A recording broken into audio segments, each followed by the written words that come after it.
আসসালামু আলাইকুম। আজকের ভিডিওতে আমরা মাইক্রোসফট ওয়ার্ডের হোম ট্যাবের অন্তর্গত ক্লিপবোর্ডের মধ্যে যে কমান্ডসগুলো রয়েছে সেই কমান্ডসগুলো সম্পর্কে জানব। তো আমাদের এখানে 4টা কমান্ডস রয়েছে। প্রথমটা হচ্ছে কাট, কপি, পেস্ট এবং ফরম্যাট পেইন্টার, এই 4টা অপশন। তো আমরা এখানে দেখতেই পাচ্ছি আমাদের কাট এবং কপি এই দুটো কিন্তু ইনঅ্যাক্টিভ রয়েছে, এবং এখান থেকে পেস্ট এবং ফরম্যাট পেইন্টার এই 4টা আমাদের অপশন। তো আমরা এখন আমাদের একটি অন্য ডকুমেন্টে যাচ্ছি।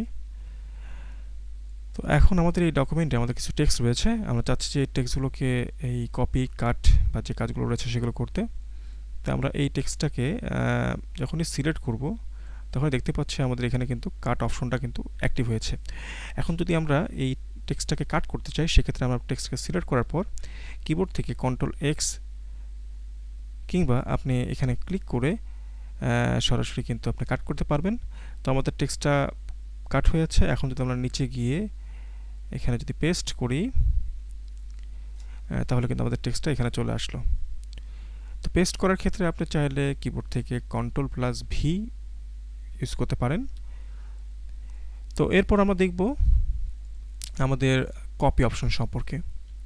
কপি মূলত আপনার কোনো ডকুমেন্টকে আপনি রিমুভ না করে সেটাকে যদি ডুপ্লিকেট করতে চান কোনো টেক্সট বা অবজেক্টকে, সেই ক্ষেত্রে আপনি কপি করতে পারেন।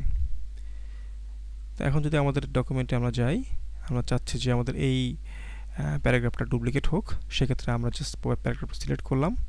দেন আমরা চাইলে এখানে ক্লিক করতে পারি, কিংবা চাইলে আমরা মাউসের রাইট সাইডে এখান থেকে ক্লিক করে কিন্তু কপি করতে পারি, কিংবা চাইলে আমরা শর্টকাট Ctrl+C প্রেস করে কিন্তু এই টেক্সটটাকে বা অবজেক্টকে কপি করতে পারি।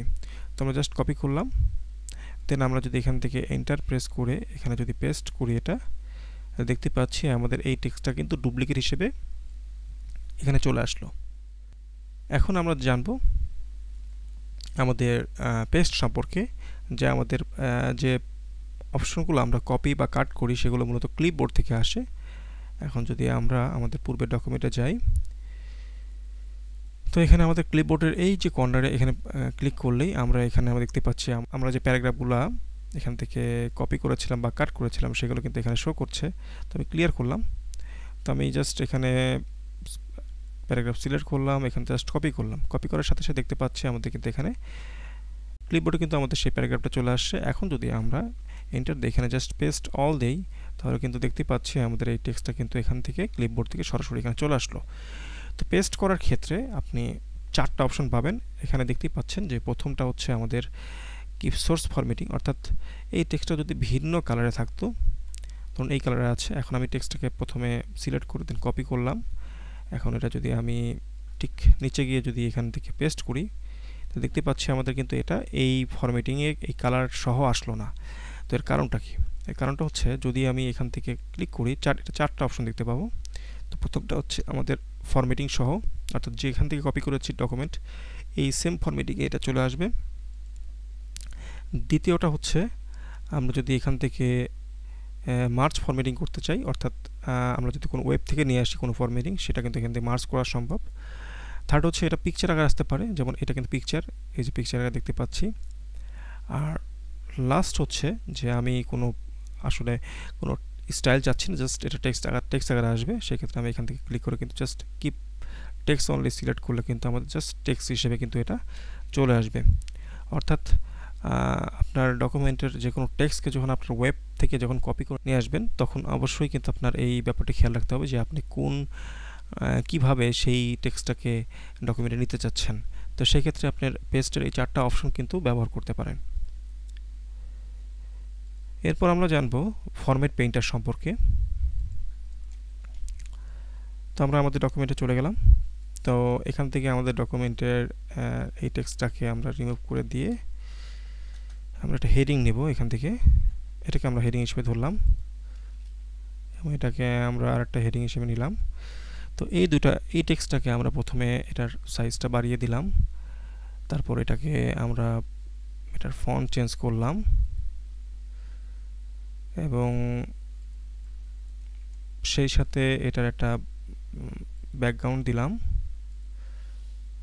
এখন যদি আমি এই সেম হেডিংয়ের মতো যদি আমার এই দ্বিতীয় হেডিংটাকে করতে চাই, তাহলে আমার কিন্তু পুরোপুরি আগে যে প্রসেসগুলো আমরা ফলো করলাম সেই প্রসেস অনুযায়ী কিন্তু আমার এটাকে ফন্ট সাইজ বাড়াতে হবে বা টেক্সট ফন্ট চেঞ্জ করতে হবে, এগুলো করতে হবে। কিন্তু মাইক্রোসফট ওয়ার্ডে খুব ইজি ওয়ে রয়েছে যে আপনার এই টেক্সটটার যে ফরম্যাট রয়েছে সেম ফরম্যাটে আপনি খুব এক ক্লিকেই খুব কুইকলি এটাকে চেঞ্জ করতে পারবেন। সেটা কীভাবে? তো আমরা এই হেডিংটা সিলেক্ট করলাম, দেন আমরা এটাকে ফরম্যাট পেইন্টারে ক্লিক করব। আপনি চাইলে কিবোর্ড থেকে Ctrl+Shift+C প্রেস করে কিন্তু এটা সরাসরি পেতে পারেন। তো এটা ক্লিক করার সাথে সাথেই আমাদের সামনে একটি পেইন্টারের মতো একটা আইকন চলে আসবে। এই পেইন্টারের আইকন দিয়ে আমরা যে টেক্সটটাকে সিলেক্ট করব সেটাই আমাদের এই ফরম্যাটে হয়ে যাবে। সো আমি এটা সিলেক্ট করে যখন আমি ছেড়ে দিচ্ছি, দেখতেই পাচ্ছেন যে আমাদের এই সেম ফরম্যাটের মতো কিন্তু আমাদের এই টেক্সটটা পরিবর্তন হয়ে গেল। তো এভাবে আপনার ডকুমেন্টের মধ্যে আপনি কোনো একটা স্পেসিফিক জায়গায় আপনি সেটাকে স্টাইলিং করলেন বা সেটা হেডিং স্টাইল করলেন, তো সেই হেডিং স্টাইলকে সরাসরি কিন্তু আপনি এই ফরম্যাট পেইন্টারের মাধ্যমে কিন্তু চেঞ্জ করতে পারবেন। অথবা আপনার ডকুমেন্টের কোনো একটা স্পেসিফিক প্যারাগ্রাফ একটা ফন্টে রয়েছে, আপনি চাচ্ছেন যে পুরোটা আপনার সেম ফরম্যাটে করতে, সেক্ষেত্রে ফরম্যাট পেইন্টারের মাধ্যমে কিন্তু সেই ফন্ট থেকে শুরু করে সব কিছু কিন্তু সিমিলার ফরম্যাটিং করতে পারবেন। তো আমরা যদি ক্লিপবোর্ড গ্রুপের মধ্যে আবার একটা রিক্যাপ করি, যে আমরা এই গ্রুপের মধ্যে প্রথমে কাট শিখলাম, তারপর কপি, তারপর পেস্ট এবং সর্বশেষ সবচেয়ে গুরুত্বপূর্ণ একটা ব্যাপার সেটা হচ্ছে ফরম্যাট পেইন্টার। এই 4টা বিষয় সম্পর্কে জানলাম। তো আশা করি এই 4টা বিষয় ভালোভাবে আপনারা বুঝতে পেরেছেন। যদি আপনাদের কোনো কোশ্চেন থেকে থাকে অবশ্যই ভিডিওর কমেন্ট বক্সে জানাবেন। সবাই ভালো থাকবেন, সুস্থ থাকবেন সেই কামনায়। আসসালামু আলাইকুম।